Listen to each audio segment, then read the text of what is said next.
Hey there, I'm Aimee here, and welcome to my podcast.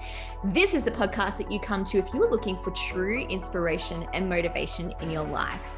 I will be sharing stories of people who have been through significant traumas, who have been through hardship, adversity, and really deep challenges in their lives, and who have chosen to look at those things as an opportunity to create success in their life. I really hope you enjoy listening in. So today's podcast interview is not an interview, it's with me. I get so many people ask me my story and how I got into what I do and wanting to kind of know the backstory and more about me, because obviously, if I'm helping people with their stuff in their life, then they want to know all about mine, which is fair. There's a lot to tell. It could be something that, I tell over a series of podcasts. But for today, I thought I would, kind of give you a little bit of a background on who I am. And as you can see, if you're watching this on YouTube, if you're watching any of my clips on Facebook right now, maybe you're just tuning in and listening. So I'll describe. I'm wearing a Lorna Jane singlet. I'm super, super casual. I've got no makeup on. My hair is not done. It's just, pre-straightened the night before. My hair's actually quite curly and wavy and frizzy. So it's pretty out there. I actually get asked all the time, which is funny story, interesting story. Growing up, all I ever wanted to do was be a hairdresser. My godmother, who I spent a lot of time with growing up, was a hairdresser. So I kind of grew up all around it. I remember when I was in, I think it was grade 10, and you do work experience through school. I went and did work experience at a hairdresser. I got a hairdressing apprenticeship when I was 16. I think I started at the Christmas, before my 17th birthday. So I got a hairdressing apprenticeship. I grew up in Home Hill. So I moved from Home Hill to Townsville to finish my last year of high school and do my hairdressing apprenticeship. Worked for 2 different salons. So I started with one, didn't like it there, did not gel with the boss at all. So I was able to go to another salon and continue doing my apprenticeship. I didn't actually end up finishing it. Turned out hairdressing just wasn't my thing, but I actually still go to the hairdresser that I was doing part of my apprenticeship with. So I absolutely love the guys. Big shout out the guys at Sadar Hair Studio. Sean and Quentin and the team there, they very much look after me. And if you're watching this, you'll see that I've got new hair. It's orange and I love it. But this is me. So the hairdressing thing, people say to me all the time, like, oh, are you a hairdresser? No, that's my name. So my maiden name it's Italian. It's Cantarella. If you say it with the Italian, Italian tone, Cantarella. You've got to curl the R's in the Italian. So it's Cantarella, if you're saying it like an Aussie. And I married a man whose surname was Hair. And it's just really bizarre when people say to me, oh, are you a hairdresser? No, that's my name. I don't know how it's that confusing when you're looking at a document that says my name and then you ask me if I'm a hairdresser. Anyway, my husband never gets asked if he's a hairdresser though, which is really bizarre. I mean, go figure. Why? I don't know why he's not asked if he's a hairdresser when his name's Hair. Anyway. So, I grew up in a little town called Home Hill. I grew up with quad bikes. I grew up, my parents had a beach house. I spent weekends down there. My dad was a farmer. My mom was mostly a stay-at-home mom, but sort of when I came around, because my siblings are quite older than me, they're 13 and 15 years older than I am. When I came around, mom was kind of more helping dad and working in the packing shed. They kind of had seasonal fruit and veggies. So dad had mangoes. Actually had one of the biggest mango plantation, I think in the state or even in the country. It was huge. He used to provide the mangoes for Golden Circle way back in the day. He had eggplant and zucchini as well. And kind of tried a few different other things, went into sugarcane, and that was kind of the end of his farming days, because he'd bought a sugarcane farm right at the time when the prices in sugar plummeted. So that wasn't so great. So I grew up like that. People ask all the time about my family, so I'll give you a little bit of insight into my family. My sister is Anita. She's Anita Haggerty. She's super cool. She's the chair of Touch Football Australia.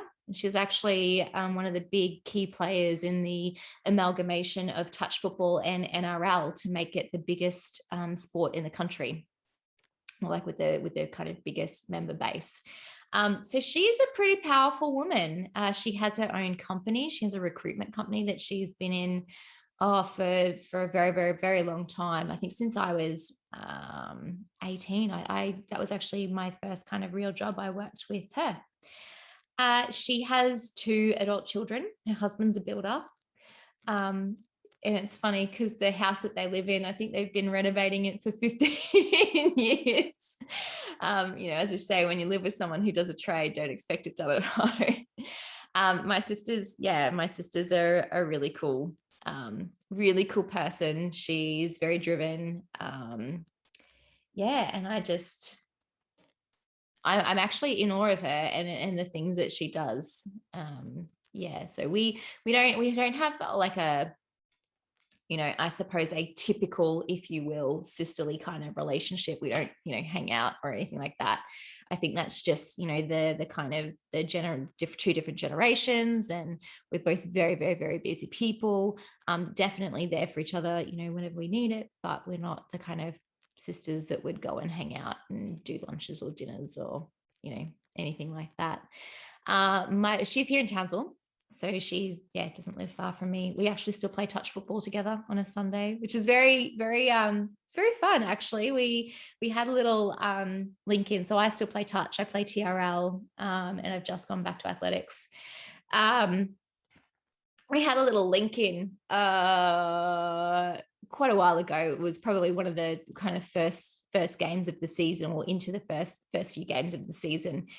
And we just had this backwards and forwards kind of passes up the sideline. And the girls in the team were like, that was like magic to watch. And it took me back to being a 6-year-old and doing that in the front yard with her. We used to do that stuff when I was really little. And, she was very deep in playing.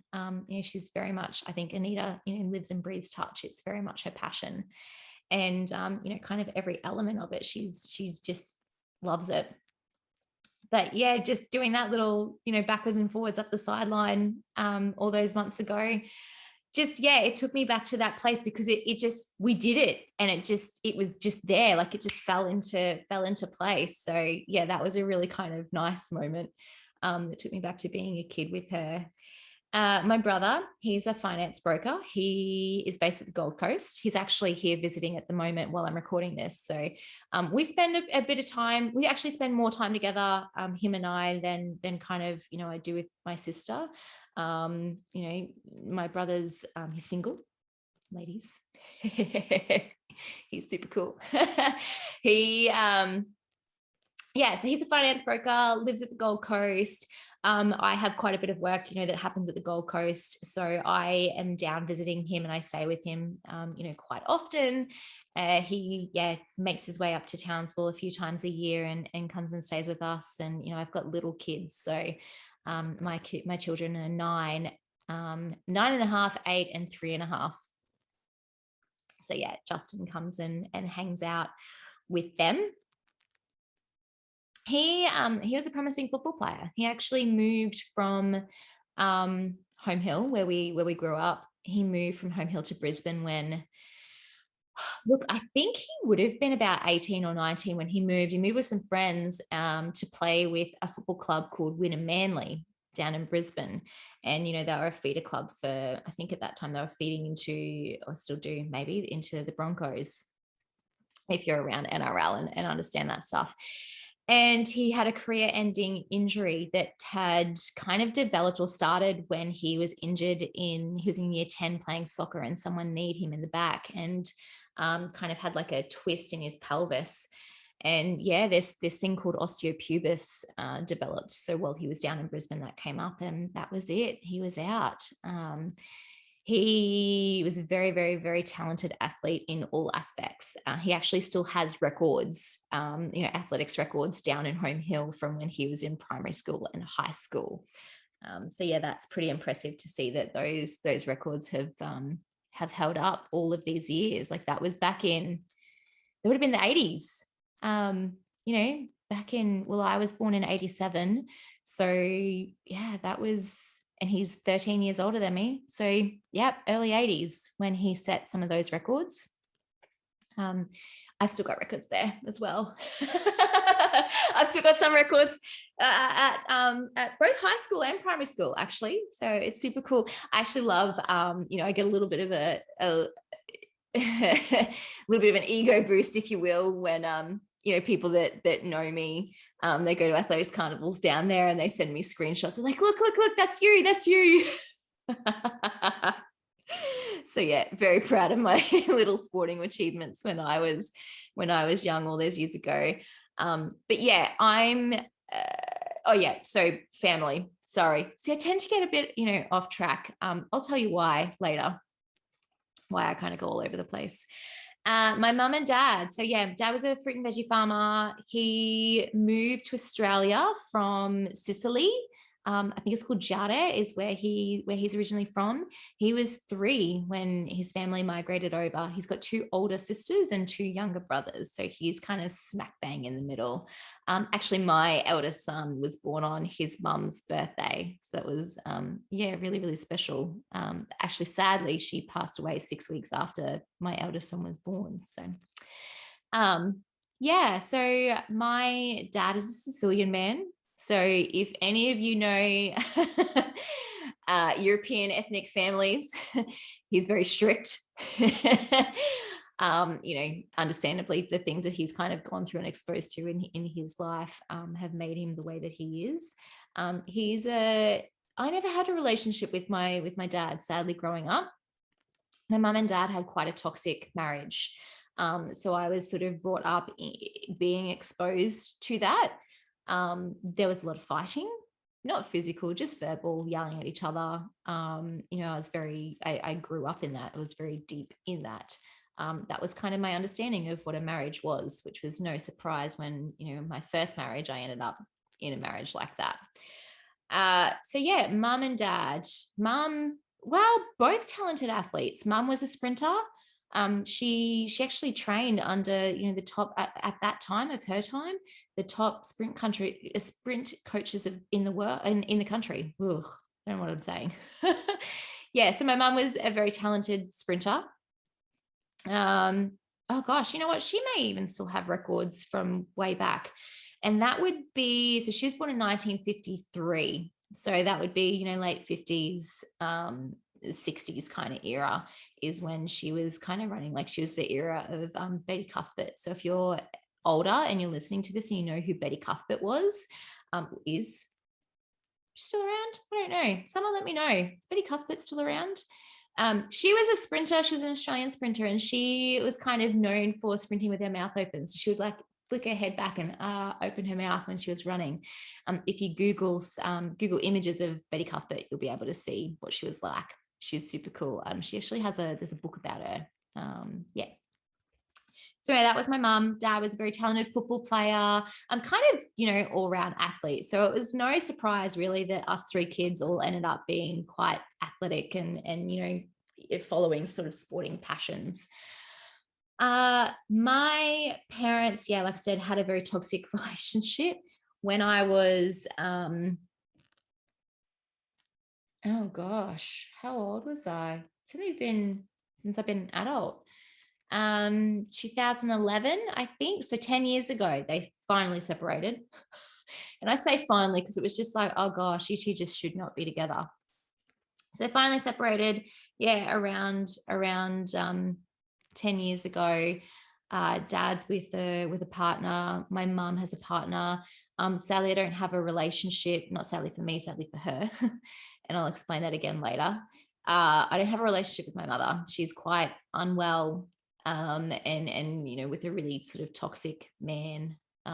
So she's kind of segregated herself from her family and her friends, which is, like I said, really sad for her. She doesn't see her grandkids. She doesn't have anything to do with her children. So it is sad, for someone when they go through things like that they can't break away from it. They can't get away from it. They feel like they can't get away from it. And my dad has a partner. My dad's an Uber driver. So if you're ever in Townsville and a bald Italian man picks you up in a little white car, that's my dad. Loves to have a chat, say g'day and go, you're Aimee's dad. I did a story on him quite a few weeks ago, or three or 4 weeks ago now, I think, because people have been asking, tell me about your family. So that's kind of them, in a nutshell.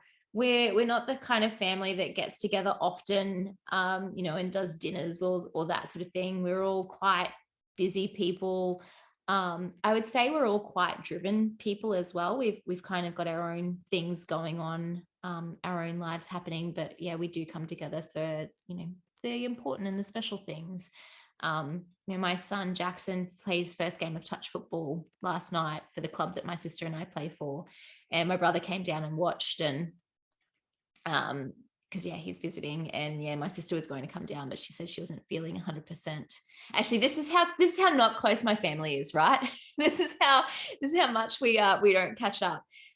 There's been multiple times where I've been in an airport and see my sister getting on the same plane as me.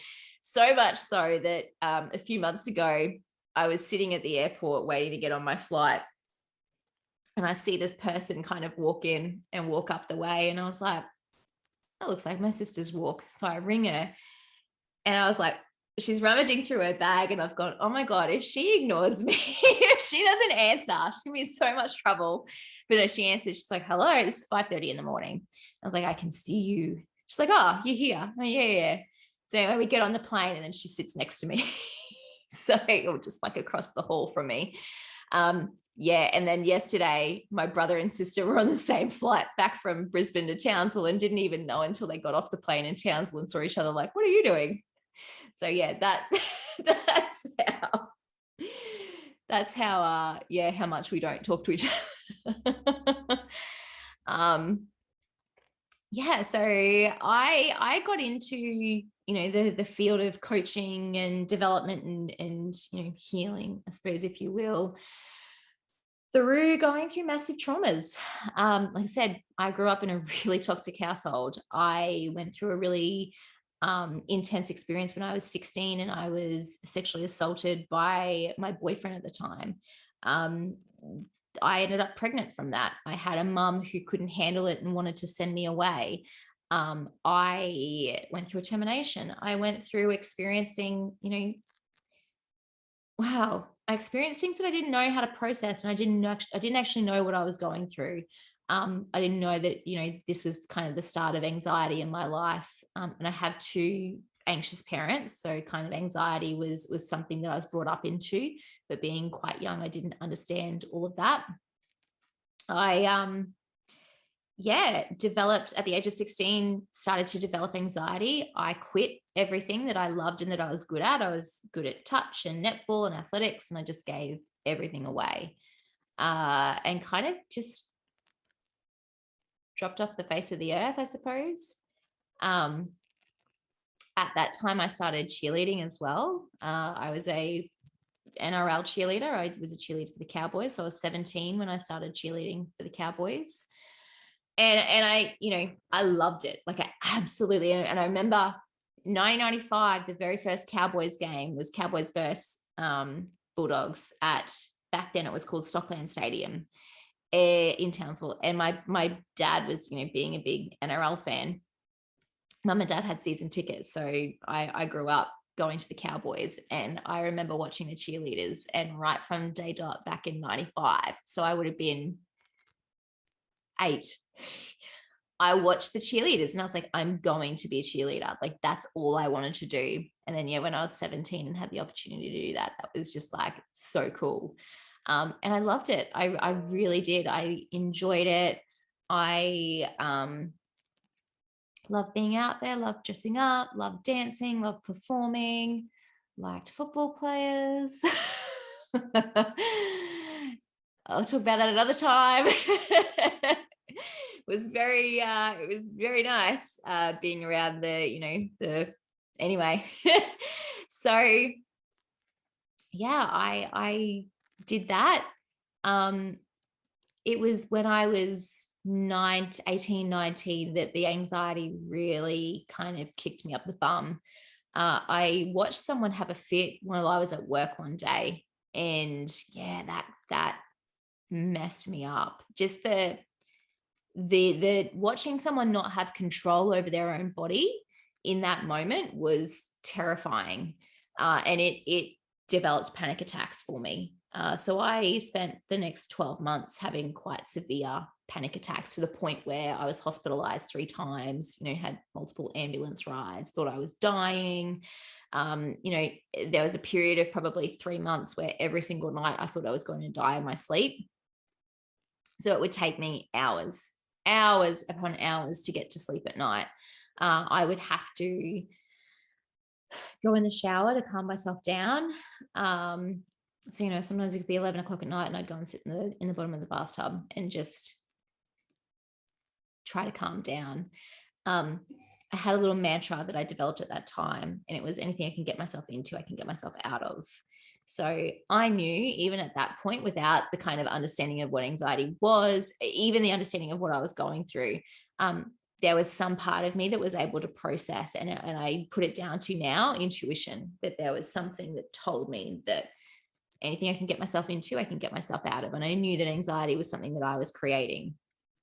So I would write things down, and anything that was kind of going on in my head, I had like this big notebook, like one of those artist books, and I would write everything and kind of be able to take what was going on in my head and was messy and put it on paper. And yeah, it reached the point where I no longer have anxiety. I would say that I'm someone who is cured of it, that it doesn't come up in my life at all anymore. And I'm so aware of, when I'm feeling tense in my body, or when I'm feeling, okay, I'm feeling a bit, not so much anxious, but I'm feeling something come up right now. I'm feeling tense, or I'm feeling frustration, that I know I have the tools now to be able to process, and I just don't fall into that trap anymore. I tried to go back to athletics when I was 18, and through a friend of mine who got me onto a coach. And yeah, it was just like, yep, I'm going to do this. I am going to, chase that Olympic dream that I'd had for so many years. And then I met a boyfriend, man. No, he's not a man. He was not a man.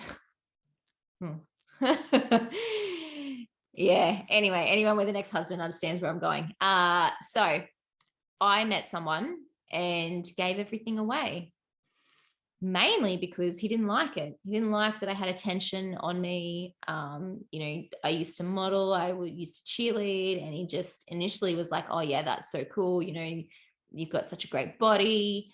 And to him, that's all I was. To him was just an image, was just a body, was just, something that was on his arm. Because as soon as I got pregnant with our first child, I was no longer attractive. He would screw his nose up at me.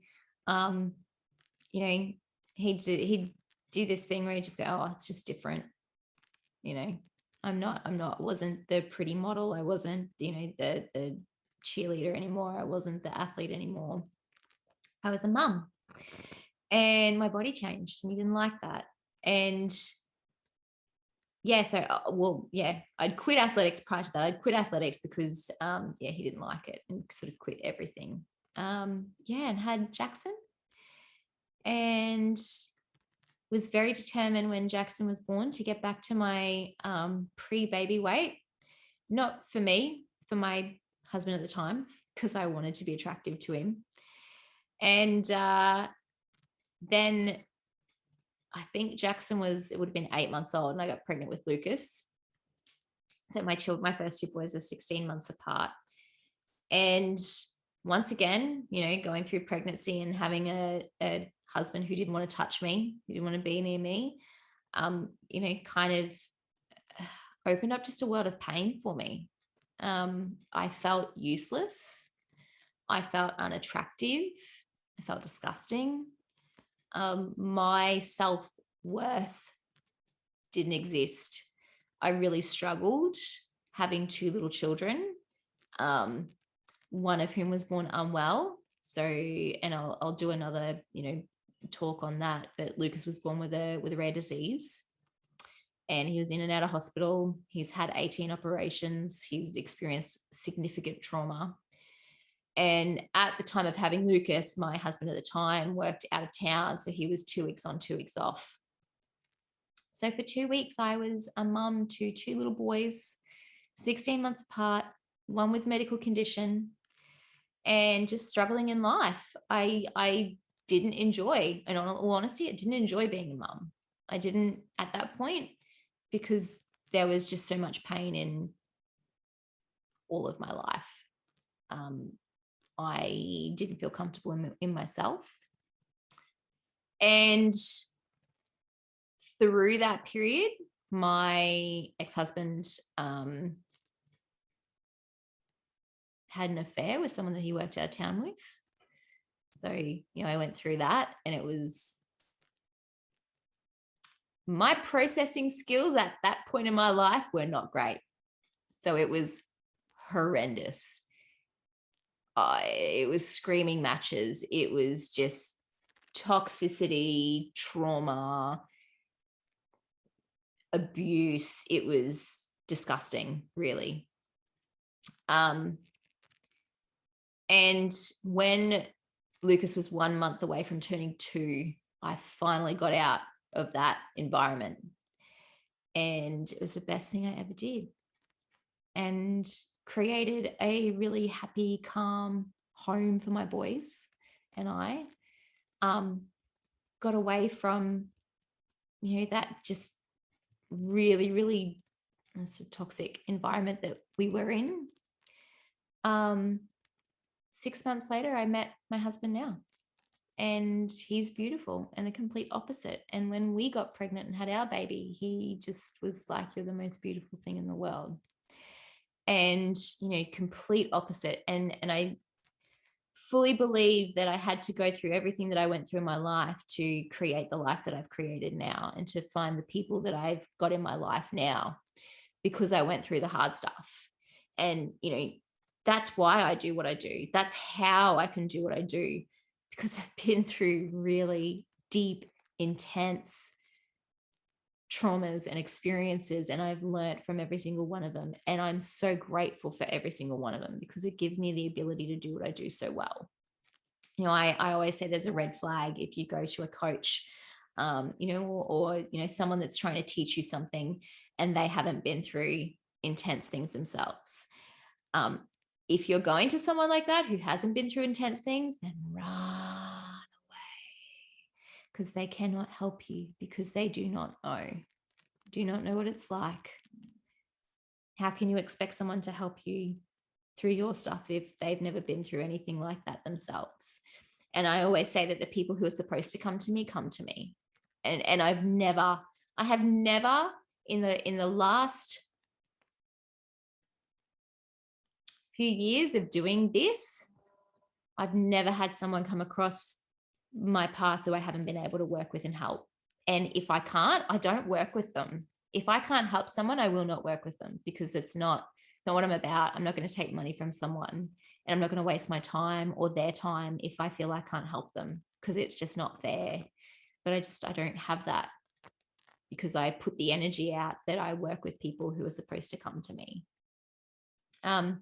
So yeah, that's kind of, a little bit of how I got into doing what I do. And like I said, there's a lot more.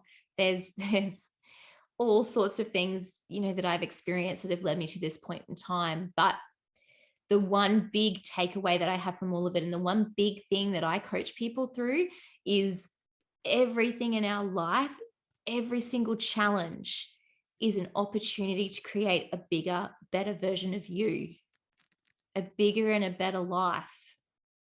Because we all want to live a beautiful life. We all want peace. We all want happiness.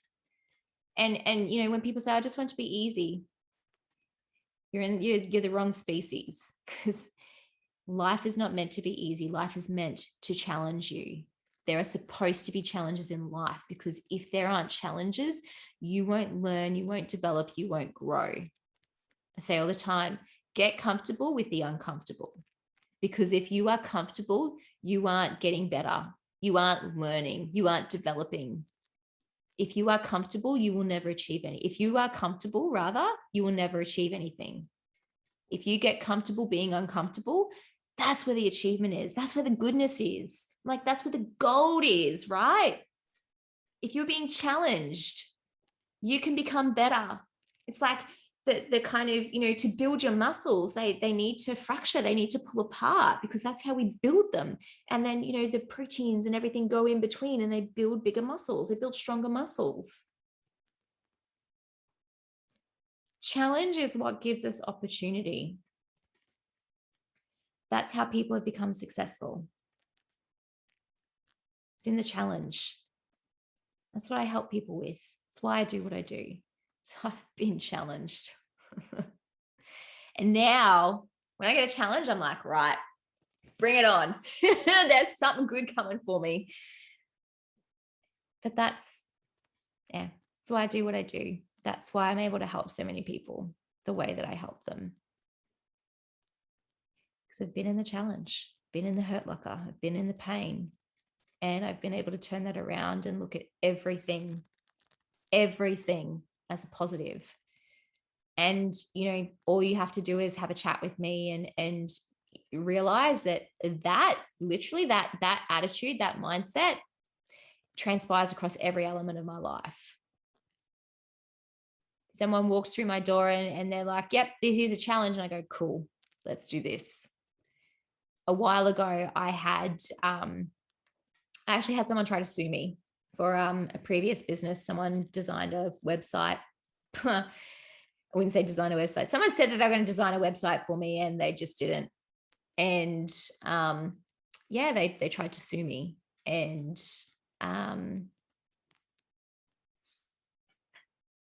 I saw that as a really good opportunity. And my husband was freaking out. He's like, what? And I was like, mate, it's good. I'm like, we've asked for this. He's like, what?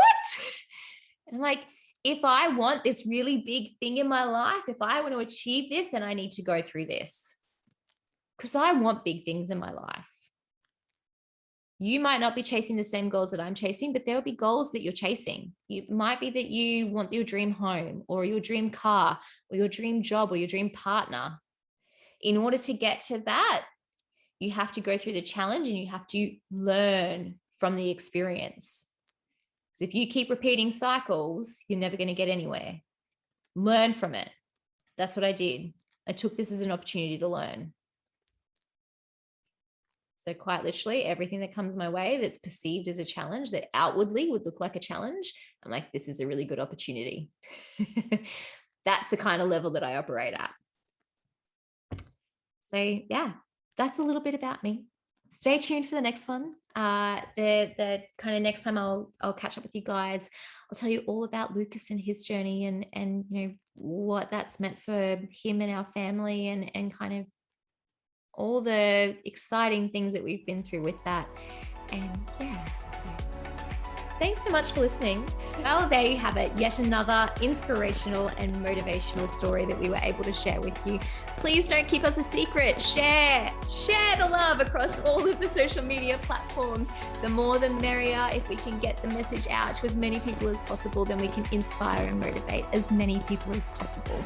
Really hope you enjoyed today's episode and look forward to sharing another one with you next time.